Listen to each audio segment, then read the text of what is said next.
A tear, ooh, is a tear, is a tear. All tears are created equally. Wrong. You couldn't be more wrong. Did you know that the tears that are produced when you are I've just been cutting onions are chemically different than the tears that are produced from when you are moved to tears? This is what it sounds like. Bad actors. Spoiler alert, just to cut to the chase. Basically, the chemical difference between the two tears is that the ones that are caused by emotions, by like anger or sadness or whatever, and not to infringe on the health influences territory in any way, but they have more protein in them. Protein! It is essential for muscle growth. Just doing my workout. And tears, apparently. I'll get into why in a minute. That's why we're here. More protein. I like cheese. Are there tears forming? No, I can't do it. I can't cry on command. Fail! You want to know something else about emotional tears? I read in one study that the production of emotional tears is unique to Homo sapiens. Homo sapiens who? You won't find a cat crying at a sad movie. But that's probably because cats don't give a A cat. I'm a sexy cat. We never get tired of being told we're unique. I'm special! But why, Janine? Why do we cry?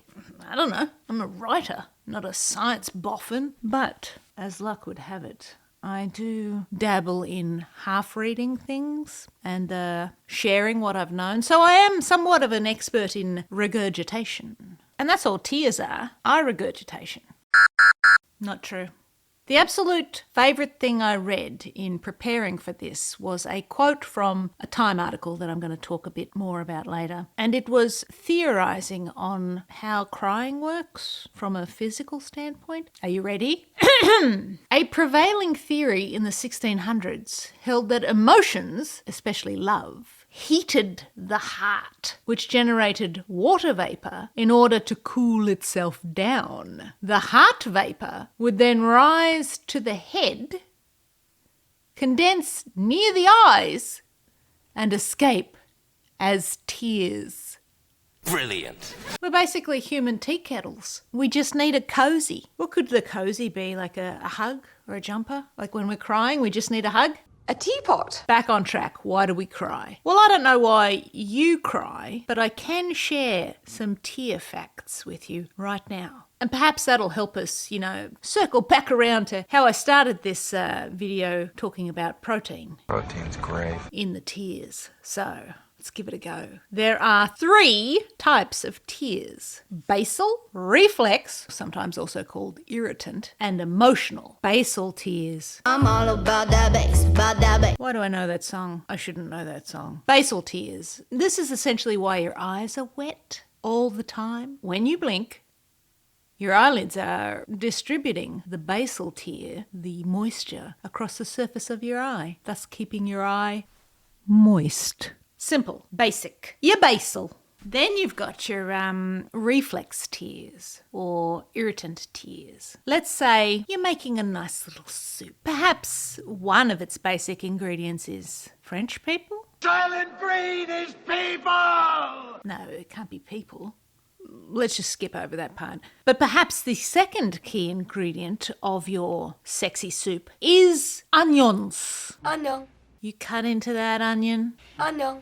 And the tears that are produced from that action are reflex tears. You can't help it. It's a reflex. And finally, the third type, the emotional tears, the ones that I said had extra protein. But why do they have extra protein? We'll get to that. It's a protein thick. Now, emotional tears are caused by Pain. physical or emotional, grief, anger, happiness, sadness, joy, love. If you cry for any of these reasons, those tears are emotional tears. I don't want my pain taken away. I need my pain. What's the point of those? The other 2 at least had a purpose. 1, for keeping your eyes wet, and 2, for getting rid of the irritants. What possible purpose could emotional tears have? Why are you like this? There's a bunch of theories. Let's start by saying this. Tears are a signal other people can see. I see you. But why do we need to signal? When we're babies, we do it because we're useless. That's a bit strong. But come on, true. We cry when we're babies because we need attention, we need to be fed, we're in pain, we can't do anything. We want a goddamn drink. They need to be held. Are you crying? Do you need to be held? Fair enough. Yes! A hug would be nice! We cannot use our words, and so, as babies, we cry. Often, babies add a little spice to their crying. I'm a chef. The cry is accompanied by a wail and a scream, and babies, aren't they great? Actually, they are kind of great. The thing I love most about babies is giving them back. No, that's a joke. As humans get older, they grow out of the screaming thing and generally tone down the dial on the crying thing. But when they do cry, adults are crying for often many of the same reasons as a baby cries. Not so much the, I've got a whole lot of gas in my belly. But as adults, we too are occasionally overwhelmed by the feeling of helplessness. And crying is a signal as much to yourself as to the outside world. It's a signal that you perhaps have maybe exceeded the parameters of your ability to cope. This is too much. And so you have a bit of a cry about it. And maybe someone that sees you cry, be like, that person's having a bad day. Maybe they need a hug. Me. Also, tears, when they run down our little cheeks, show people that we are emotionally vulnerable, which, it is theorised, strengthens the human connection. A social signal, like the bat signal. I once cried because I didn't get a Bible on Easter when they were handing them out. I was 6. Don't worry about me, I cleaned up in the Easter egg hunt later on, so it all worked out in the wash. But crying, let's be honest, it can also help you feel better. It's like an emotional release of a stress valve. Again, we're like tea kettles. Off it goes. That is not scientifically validated. That is anecdotal evidence. Some people report feeling even sadder after they've cried, so, can go both ways. I'm not crying. Another theory I read said that crying was a manipulation mechanism. Toddlers definitely use it like that. I certainly was drawing on it for that Bible thing. But think about it. If you're in the middle of an argument, and it's a dumb argument, but you want to win the argument, you could start to cry. And I think usually the other party will probably panic a little. No. Oh, don't cry. And maybe nobody wins the argument, but the argument, it changes the tone. I think you would agree. Tears are the great neutralizer. Water works for the win. Here's where it gets interesting. Protein! I need protein! We're finally back to the protein thing. Emotional tears are just built differently. Now, let me read to you from the Time magazine that I mentioned earlier, from an article called The Science of Crying. I'll put a link in the description. Quote, scientists have found some evidence that emotional tears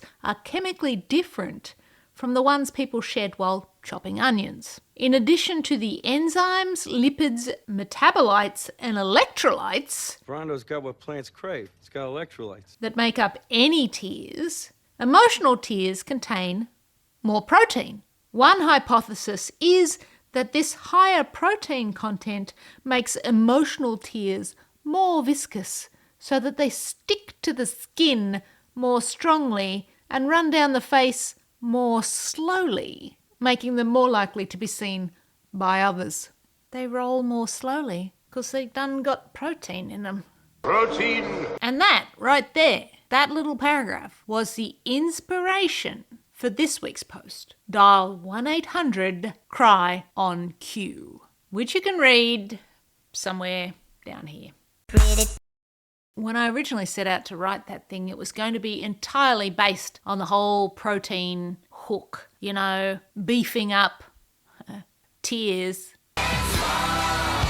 with protein so they'd be more muscular, and I don't really know what that would have been like when I finished it. But I ended up thinking about why do some people cry more than others? And why does it seem like some people never cry?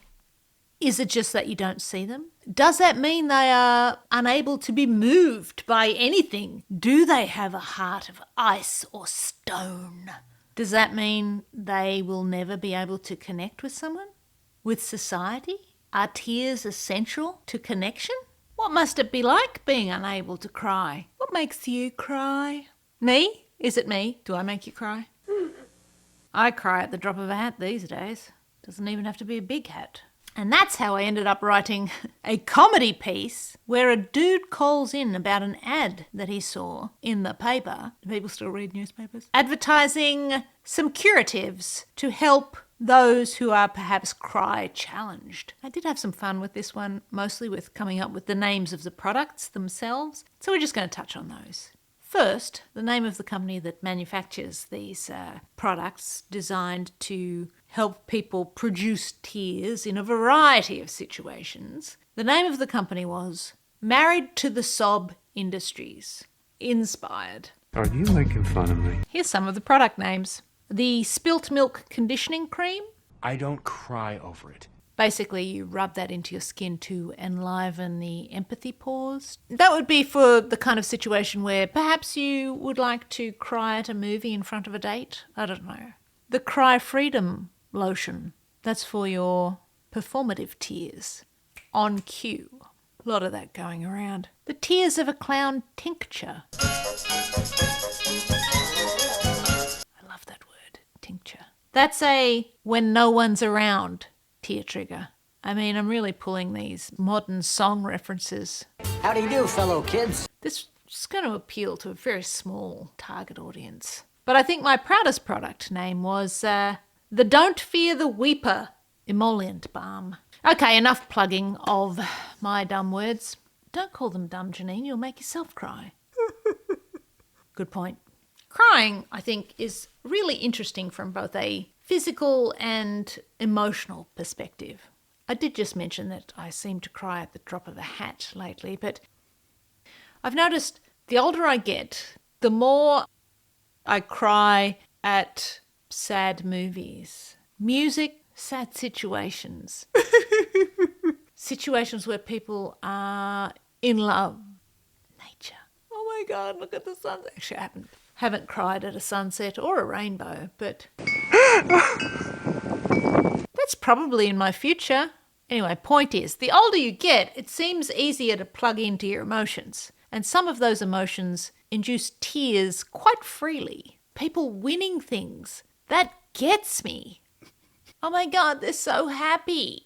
And there's some part of me that thinks, oh, you should probably be embarrassed by that, but I'm not, because I don't give a Should I give a If it's essential in bonding with humans, Hug me! then why is there such a stigma attached to it? Am I crying? No, I'm not crying. You're crying. Why does it have that perception? Good question. You know what? I'm going to blame what I normally blame. Capitalism. I'm just kidding. It's not capitalism. Although capitalism is making some people cry right now. But I digress. You want facts? Let me give you some facts. According to the American Academy of Ophthalmology, your eyes produce anywhere from 15 to 30 gallons of tears I'm in a glass case of emotion. a year. I wonder if that's also region specific. Like, do people in America cry more than, I don't know, Norwegians? Who knows? I don't, but I can tell you this. Women, on average, cry 3 to 4 times more frequently than men. And when they do, it's more intense. More intensity. You know why? Because we're in touch with our feelings. I'm not an actor. How do actors cry on cue? Do you tap into a memory? Do you just think really hard? Are you an actor? How do you do it? Tell me in the comments below. Here's what the site Backstage has to say about it. Quote, crying on cue is often considered the gold standard of acting because it can show how an actor commands their emotional instrument. Emotional instrument, I like that. 1, stay hydrated. Got to have the liquid in there to get the liquid out of there. 2, focus on the emotion, not the end result. 3, identify your own emotional triggers. cry. Think of something that has made you cry in the past. Perhaps that's something you can draw on. 4. Use your imagination You trusted me. rather than drawing on your own personal trauma. Just imagine something really sad. 5. Mine the script for additional context. Okay. Which is tied to 6, which is fill in the backstory. You know, that's examining the character and imagining what might make them cry. And today I'm the age you were when you left. And 7, remember that authentic vulnerability matters even more than actual tears. Whoa. Everything comes back to authenticity. If you think vulnerable, look vulnerable, are vulnerable, you can sell it. Capitalism! That took a turn. I'll see you crybabies next week.